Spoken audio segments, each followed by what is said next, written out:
అడే ఏమంటే ఈరోజు 10th క్లాస్లో 4th chapter quadratic equations or quadratic expressions.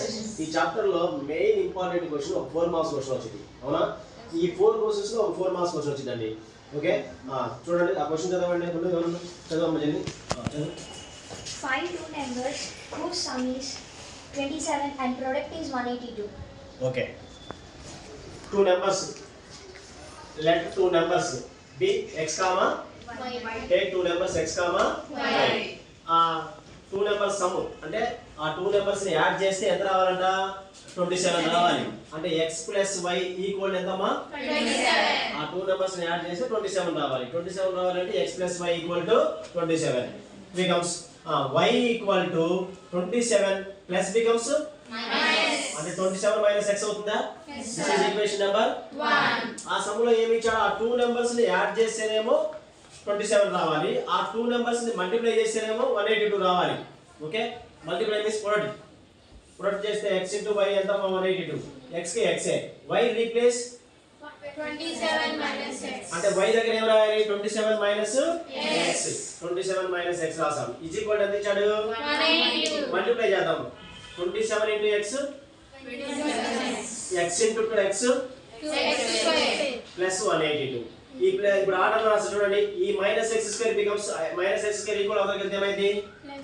Plus x square plus 27x equal అవతలకి వెళ్తే ఏమైంది? Minus 27x. ఈ 182 అక్కడే ఉంటుంది, ప్లస్ 182. Any doubts? ఇప్పుడు ఫ్యాక్టరైజేషన్ చేయాలి. ఫ్యాక్టరైజేషన్ ఒక ఫార్ములా ఉంది. -b plus or minus square root of b square minus 4ac by 2a. ఆ ఫార్ములా ప్రకారం చేయొచ్చు, లేకపోతే డైరెక్ట్ షార్ట్ కట్స్ లో ఫ్యాక్టరైజేషన్ చేయొచ్చు.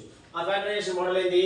ఆ ఎనీ 2 నెంబర్స్ తీసుకుంటే మనం అది యాడ్ చేసి 27 రావాలి, మల్టిప్లై చేసి ఎంత రావాలి? 182. ఆ 2 నెంబర్స్ ఏంటి అంటే 13 14. 13 ప్లస్ 14 ఎంత? 27. 13 14 ఎంత? 182. ఇప్పుడు ఈ రెండిట్లో ఏం కామన్ తీయొచ్చు మనము? x కామన్ తీయొచ్చు. ఈ x స్క్వేర్ లో x కామన్ పోతే ఏమొచ్చింది మనకి? x. ఈ 13x లో నుంచి x కామన్ పోతే ఏమొచ్చింది? -13.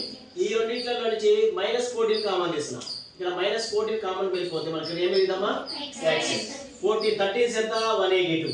14 13 ఎంత? 182. ఇప్పుడు ఈ బ్రాకెట్ లో x - 13 x - 13 కామన్ కావాలిగా, అది తీసేసి x - 13. అప్పుడు రిమైనింగ్ ఏం మిగిలింది? x - 14 equal to 0. Equal to 0 ఉంది. సరే, ఇప్పుడు చూడు ఇంటిగ్రల్ తీసుకుంటాను. x - 13 equal to 0. x equal ఎంత వచ్చిందమ్మా? 13.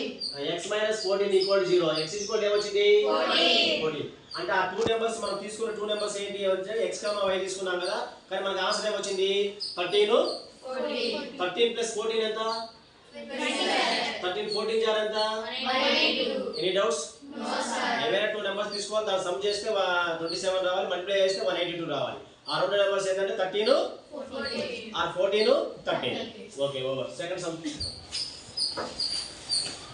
Find two consecutive positive integers, sum of whose square is 365. Okay, మనం ఇప్పుడు ఏం చేయాలి? కాన్సిక్యూటివ్ పాజిటివ్ ఇంటిజర్స్ అంటే కాన్సిక్యూటివ్ పాజిటివ్ ఇంటిజర్ అంటే పక్క పక్కన ఉన్న నెంబర్స్ తీసుకోవాలి. ఏం తీసుకోవాలి? పక్క పక్కన ఉన్న నెంబర్స్. ఒక కాన్సిక్యూటివ్ పాజిటివ్ ఇంటిజర్ x, ఇంకోటి ఏంటిది? x + 1.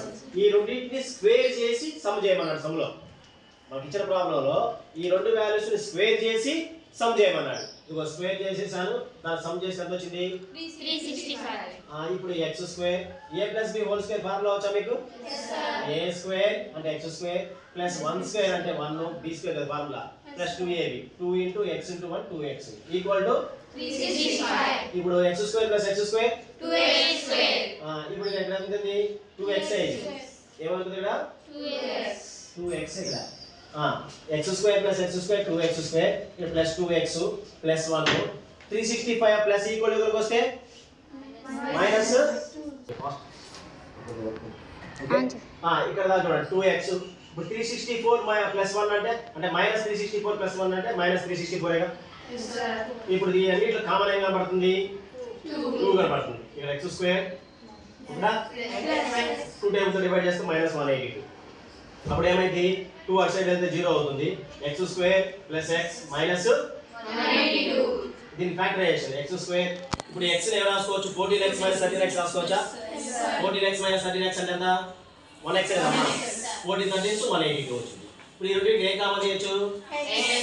x కామన్ తీస్తే x ప్లస్ 14 గా ఈ రెండిట్లో ఏం కామన్ తీయొచ్చు 13 కామన్ తీస్తే ఏమొచ్చింది x ప్లస్ 14 కామన్ తీయచ్చా తీస్తే ఏమైంది x మైనస్ 13 ఈక్వల్ టు 0 అప్పుడు x ప్లస్ 14 ఈక్వల్ టు 0 అప్పుడు x plus 14 becomes x minus 13 equal to 0 x equal to 13 అప్పుడు therefore x is equal to 13 వస్తే x plus 1 వాల్యూ ఎంత వస్తది 13 The altitude of the right triangle is 7 centimeters less than x base. If the hypotenuse is 13 centimeters, find the other two sides.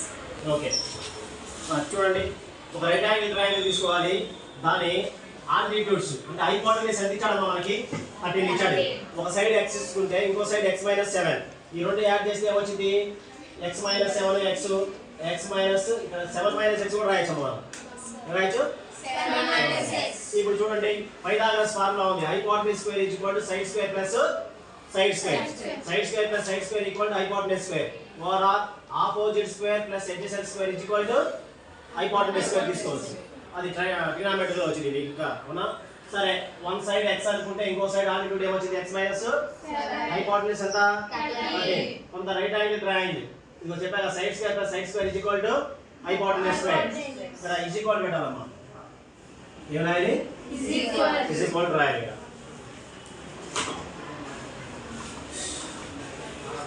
Is equal వచ్చేసింది ఇప్పుడు is equal వచ్చేస్తే ఇప్పుడు ab square అంటే ఎంత మనకి x square ac square అంటే ఎంత x - 7 square bc square అంటే ఎంత 13 స్క్వేర్ a స్క్వేర్ ఇది a - b whole square law ఉందా x స్క్వేర్ 7 స్క్వేర్ అంటే ఎంత 49 2 7 జా 49 13 స్క్వేర్ అంటే 169 x square plus x square 2x square minus 14x తర్వాత 49 169 ఇవకి వస్తే ఏమైంది -169 2x స్క్వేర్ మైనస్ 14x 169 లో 49 పోతే 120 కదమ్మా ఈ రెండు మొత్తం 2 టేబుల్ కామన్ తీయచ్చా yes 2 టేబుల్ కామన్ తీస్తే ఇక్కడ x square 2 7 are 14 2 60s 2 that side 0 okay ఇప్పుడు ఫ్యాక్టర్స్ యాడ్ చేస్తేనేమో 7 రావాలి మల్టిప్లై చేస్తే 60 రావాలి 12 5 ఎంత 12 5 60 12 5 7 కదమ్మా yes sir ఫ్యాక్టర్స్ ఈ రెండిట్లో x కామన్ తీయండి ఇక్కడ x - 12 వస్తుంది ఈ రెండిట్లో ఏం కామన్ చేద్దాం 5 కామన్ చేద్దాం 5 1 జా 5 12 జా 60 x - 12 కామన్ తీస్తే x + 5 వచ్చింది అప్పుడు x - 12 0 x = ఏమొచ్చింది +12 x + 5 0 x = ఏమొచ్చింది -5 అప్పుడు మనం పాజిటివ్ తీసుకోవాలి x = ఎంత రావాలి మనకి 12 మరి స్టార్టింగ్ ఏమన్నాం x - 7 అన్నావా 12 - 7 అంటే ఎంత 5 అంటే వన్ సైడ్ 5 ఇంకో సైడ్ 12 ఇంకో సైడ్ 13 ఇదేమో 12 5 13 ఓకేనా